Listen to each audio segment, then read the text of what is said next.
Imagine someone just drops the most sophisticated multi-billion-dollar piece of hardware right on your front porch. Oh, man. Just a massive, intimidating crate. Yeah, exactly. So you pry open the crate, you're digging through all those packing peanuts, and you are staring at this ultimate machine. Mm-hmm. But the only problem is there's absolutely no user's manual. Nothing. Just a sprawling dashboard of complex controls. Right.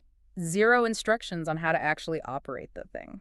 And, if you start just pushing buttons randomly, this machine doesn't just power down or flash a harmless error code. It actively starts working against you. Yeah, it uses its immense power to basically dismantle your own life, which is the exact situation you and I are waking up to every single day with our own minds. It really is. We are walking around with this incomprehensible supercomputer, completely flying blind. And that brings us to the mission of today's deep dive.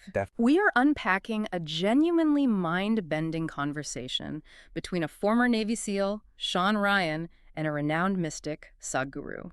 Our goal here is to piece together a functional user's manual for the human mind. Right, to figure out why our intelligence so frequently turns into anxiety or depression. Exactly, and to discover how we can actually take the wheel of our internal chemistry. What's fascinating here is that the stakes on this are just incredibly high. Yeah. I mean, we are bumbling around with a piece of technology that took millions of years of brutal trial and error to evolve. Yeah, going from a single-celled organism to the sheer cerebral capacity we have right now. Right. And right at the top of these sources, they drop this massive contradiction that honestly completely derailed how I think about mental health. Oh, absolutely. I mean, if you've opened a self-help book or listened to a wellness guru anytime in the last 10 years, you have been beaten over the head with this golden rule. In the moment. Yes, just be present.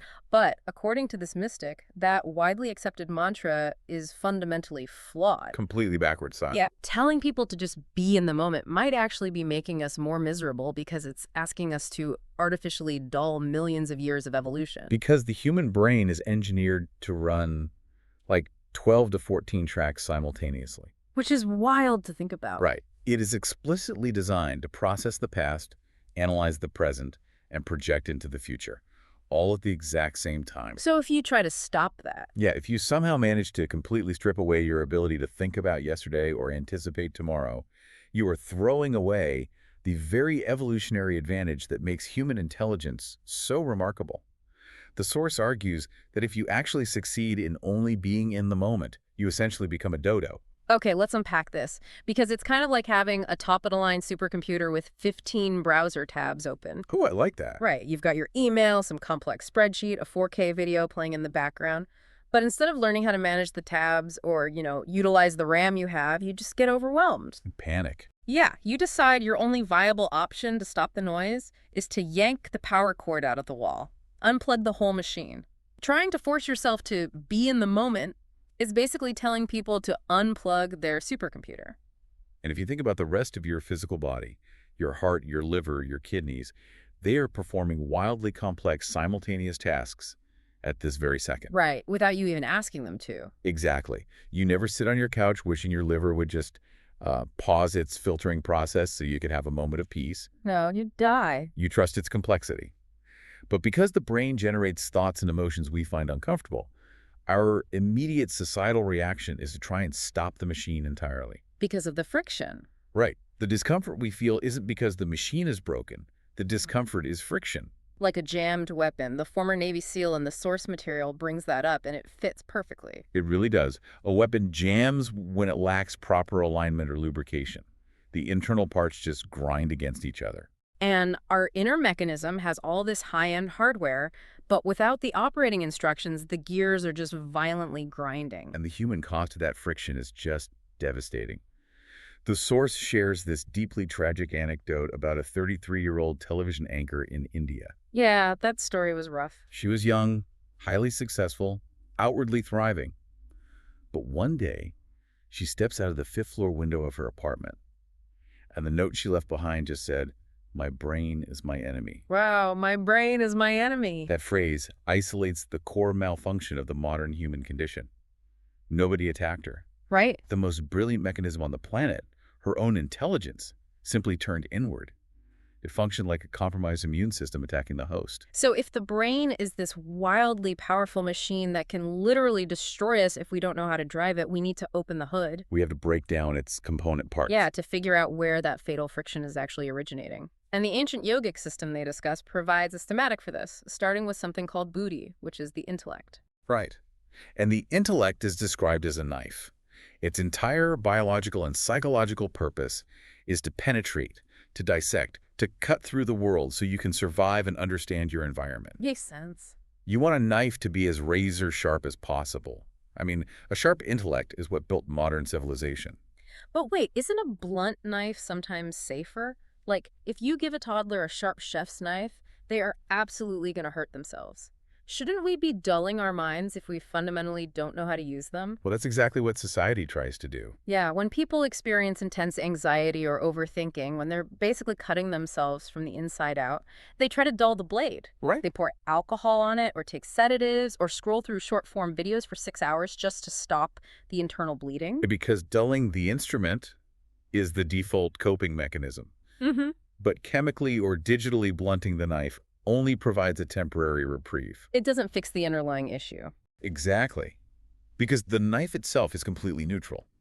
The actual danger lies in the second component of the mind, which is ahankara. That translates to identity. Okay. Identity is the hand that holds the knife. Oh, wow. So if the hand is reckless, the knife becomes a weapon of self-destruction. Or global destruction.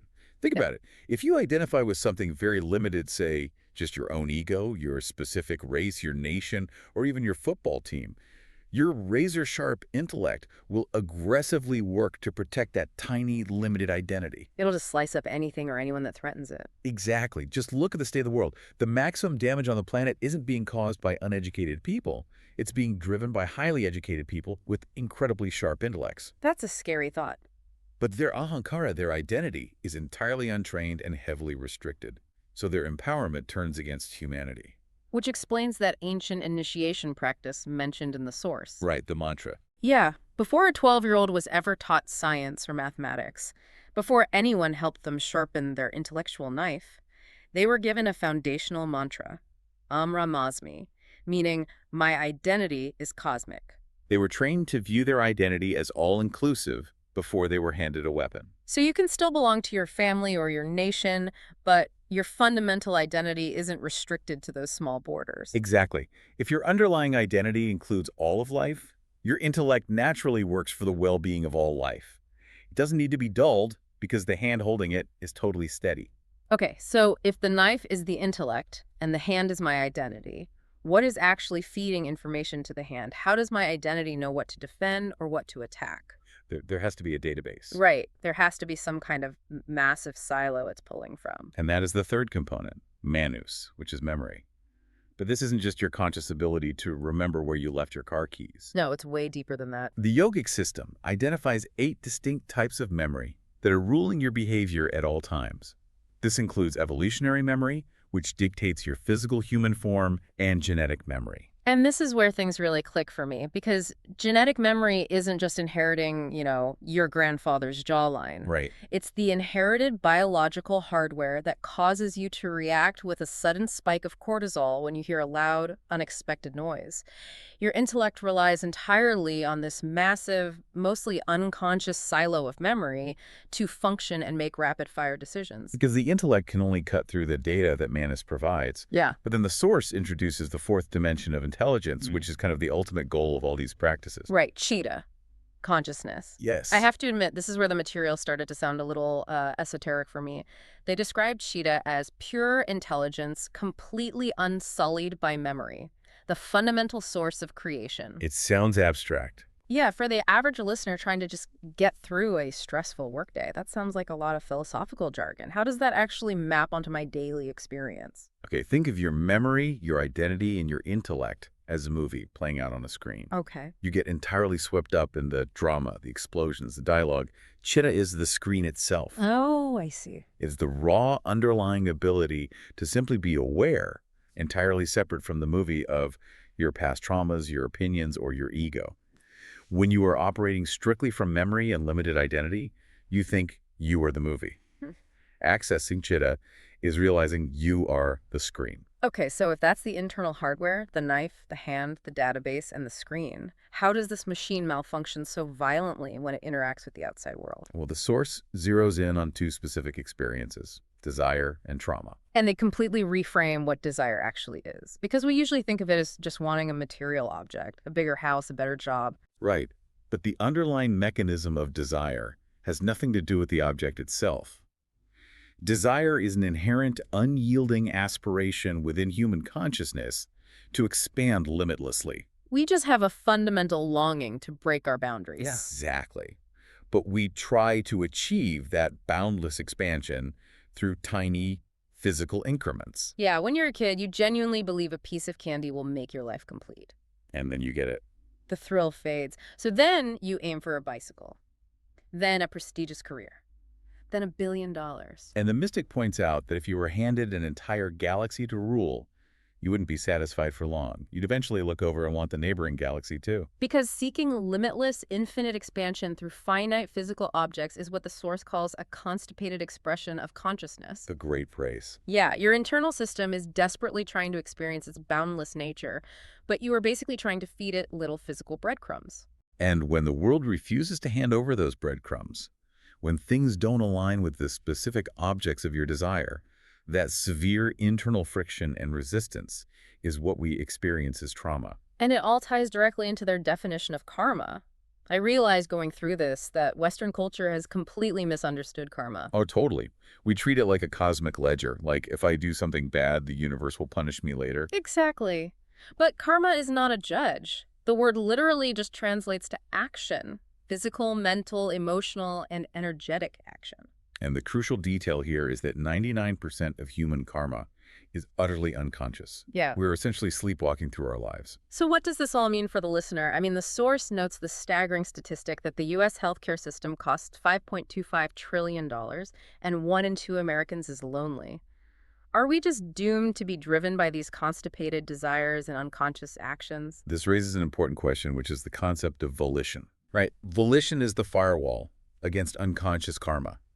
You have zero control over the external world. You cannot control what happens in a chaotic environment, what the global economy does, or the specific words someone directs at you. Sure. But you possess absolute control over your volition, your internal intention, and response. And the story of the yogi in the village illustrates this perfectly. It really does. So this yogi is walking through town, and a group of villagers stop him and begin relentlessly, viciously, vertically abusing him.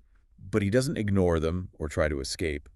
He stops and listens with complete attention. Yeah. And when they finally run out of breath, he calmly says, I have a meeting at 10:00. I will finish my work and come back this way, and if you have more to say, you can tell me then. He completely refuses to react with anger. Right, because he explains to them that if he reacts, he becomes their slave. If their words can force his internal chemistry to produce anger and suffering, they are the ones determining his experience of life. His stance is simply, nobody hijacks my experience of life. The amount of volition required to hear venomous abuse and consciously decide not to let it trigger an internal cortisol dump is just staggering. Well, from a biological standpoint, the chemistry of intense fear and the chemistry of intense excitement are fundamentally identical in your body. Really? Yeah, your heart races, your breathing shallows, you sweat. It is entirely your psychological framework, your context, that interprets that physiological arousal as either a terrifying panic attack or an exhilarating thrill ride. Oh, wow. You don't need to change the raw content of your life. You need to fundamentally change the context of how your machine interprets it. Which begs the ultimate question, how do we actually rewrite that context? Because clearly, just trying to mentally force ourselves to be present isn't getting the job done. Right. And this is where the Source introduces the practical solution of upgrading our operating system through yoga. And we should immediately clarify, as the mystic heavily emphasizes, that yoga does not mean putting on expensive Lululemon pants and twisting your hamstrings on a rubber mat. No, yoga translates to union. It is not an exercise routine. It is an experiential realization of connection. Okay. And to understand this union, you have to look at how we currently define the self. Right now, your definition of yourself is strictly limited to the boundary of your sensation. Yeah, like if I touch the microphone in front of me, I know the microphone isn't me because I don't feel any physical sensation in the metal. The boundary stops at my fingertips. Right. But the phantom limb phenomenon, where an amputee can vividly feel a missing leg, proves that our sensory body isn't actually bound to our physical flesh.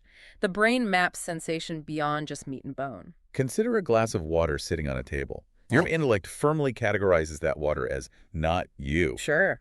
But the second you drink it and it enters your biological system, it crosses the boundary of your sensation. It literally becomes you. That's a great way to look at it. The overarching goal of these yogic practices is to consciously expand that sensory boundary outward. So if you can manage to experience the people around you or the environment itself as a literal sensory extension of your own body, the need for external morality just vanishes. Exactly. Nobody has to hand you a list of commandments telling you not to harm your neighbor. Yeah. You wouldn't harm someone else for the exact same reason you don't intentionally take a hammer and smash your own thumb. And this shift from intellectual understanding to sensory experience has profound real-world applications. The source details this massive initiative in Tamil Nadu, India. Oh, the tree planting. Yeah. The UN had projected the region was rapidly turning into a desert. To reverse the desertification, the mystic needed to mobilize the population to plant over 100 million trees. But if you just hand people a pamphlet about climate change, nothing happens. Right. Intellectual data doesn't drive mass action. Never does. So he gathers this massive crowd of people in the dead heat of the 11:40 a.m. sun. He makes them sit there, sweating and roasting in the intense heat for nearly 2 hours. All the while, there are these enormous, beautiful rain trees right nearby, casting deep, cool shadows. Finally, when the crowd is absolutely wilting, he invites them to move under the canopy of the trees. And the physical relief of the shade is immediate. But he doesn't stop there. No. While they're sitting in the cool shade, he guides them through an experiential process to actively feel the respiration cycle. Yeah. He has them close their eyes and consciously tune into the fact that what they are exhaling, the tree is inhaling, and what the tree exhales, they are drawing into their own bodies. He guided them to the sensory realization that one half of their respiratory system is literally hanging out there on those branches. He expanded their boundaries of sensation to include the trees. And once they experienced that literal union, it wasn't an environmental chore anymore. They went on to plant over 138 million trees. That's incredible. Geocoded data later proved it actually lowered the ambient temperature of the entire region. They were simply caring for an external piece of their own anatomy. And we see this exact same expansion of internal boundaries working in the most restrictive, sensory-deprived environments on Earth. The mystic brought these methods into high-security prisons, including facilities in Philadelphia. Oh, yeah. The story of the inmate serving a life sentence without parole is incredibly heavy. Yeah, it is. This was a giant of a man, so prone to extreme violence that he was kept entirely isolated. The guards were terrified to even interact with him. For 30 years, he hadn't been able to sit still. He would just relentlessly pace his tiny concrete cell all day and night until he physically collapsed from exhaustion. He was trapped in a cycle of massive internal friction. But after just a few days of learning the mechanics of how to manage his internal energies, how to lubricate the machine, this hardened, violent man completely broke down. He wept. Yeah, he was finally able to just sit completely still for 3 hours a day. Mm-hmm. By turning inward and expanding his sensory boundary, he found total liberation inside a concrete box. And there was another inmate on death row who'd been locked up for 9 years. He wrote a poem about his experience. For nearly a decade, every single night when the heavy steel door of his cell slammed shut, his internal context interpreted the sound as a grave closing over him. It produced the chemistry of terror and despair. But after he learned to shift his internal context, he said that when that same steel door slammed shut, his cell transformed into his Bodhi tree, the legendary tree under which the Buddha found enlightenment. Same external content, entirely different internal chemistry. The way to conceptualize this shift is moving from a weak, localized signal to a high-powered broadcast. Right now, your internal energy is weak, so your awareness only covers your immediate physical demands, your aches, your hunger, your immediate frustrations. Here's where it gets really interesting. It's almost like your sense of self is a Wi-Fi network. Okay, I can see that. Right now, your signal only covers your immediate physical body.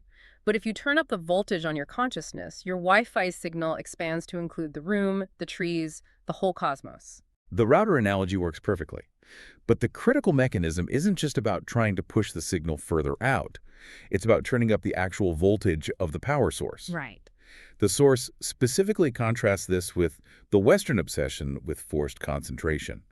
There's an anecdote about the industrialist Andrew Carnegie, who attributed his vast fortune to his ability to rigidly hold his mental focus on a single object for 5 continuous minutes. But the mystic points out that staring at a dripping tap to force your brain into submission is the most agonizing, inefficient way to operate the machine. Exactly. Don't strain your eyes trying to pick out details in a dark room. Just reach over and turn up the dimmer switch. Oh, that makes so much sense. If you elevate the voltage of your internal life energies through these yogic practices, the world naturally reveals itself in vivid, high-definition clarity.